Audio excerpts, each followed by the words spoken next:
और बढ़ते आगे। बात है 1971 की, जब पूरा देश टकटकी लगाए देख रहा था कि पाकिस्तान से चल रहे युद्ध में इस बार हिंदुस्तान आर पार करने के लिए उतरा है, लेकिन ये वार कब तक चलेगी, इस बार से कितना नुकसान होगा, ये चिंता जरूर सता रही थी। क्योंकि तब न तो इतनी आधुनिक तकनीक होती थी और न ही इतने आधुनिक हथियार होते थे। जीत केवल वीर सैनिकों के आत्मबल पर टिकी थी। उसी आत्मबल ने विजय दिलाई और आज हम उसी जीत को विजय दिवस के रूप में मना रहे हैं। इस जीत के जो पुरोधा थे, योद्धा थे, अगर आज हैं तो उनसे रूबरू होना बनता है। इस जीत में देवभूमि उत्तराखंड के कई वीरों ने महत्वपूर्ण भूमिका निभाई। इनमें में से कुछ योद्धाओं ने बातचीत की है इंडिया न्यूज से। आइए सुनाते हैं। नमस्कार, मैं हूं संजय श्रीवास्तव और आप देख रहे हैं इंडिया न्यूज। आज विजय दिवस है। विजय दिवस हिंदुस्तान के इतिहास में स्वर्णिम अक्षरों से लिखा गया है। बहुत बड़ी लड़ाई के बाद बहुत बड़ा विजय भी मिला और इस विजय में जो भूमिका जिसकी थी वह महत्वपूर्ण लोग हमारे साथ हैं। विजय दिवस पे विजय किए हुए लोगों के साथ हम बातचीत करेंगे और आप तक पहुंचाएंगे कि किस तरह से उस दौर में देश था और किस तरह से इन्होंने विजय हासिल की। बहुत बहुत स्वागत है आपका सर।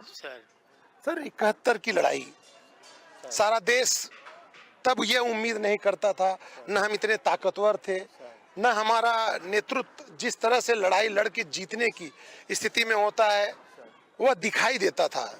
जबकि हम जीते और लड़के जीते। उस समय आप लोग थे तो क्या माहौल था, कैसे हुआ, क्या रहा?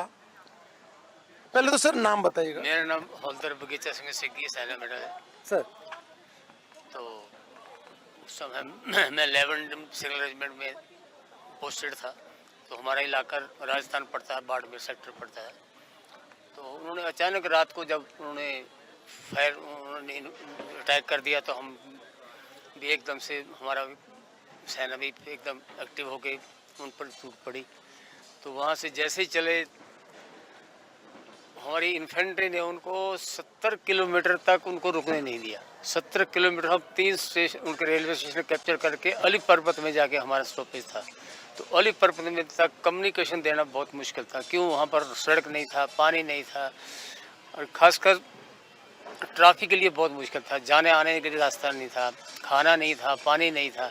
लेकिन हमारी फौज भूखे प्यासे कैसे भी उनको, इतना उनका जो उन्होंने डिफेंस बनाया था, बहुत देखने लायक डिफेंस था। पूरा उन्होंने जितना था मेन फील्ड बिछाया था। मेन फील्ड के अंदर उन्होंने एक नाली खोद रखा था वो वाली पर्वत के अंदर।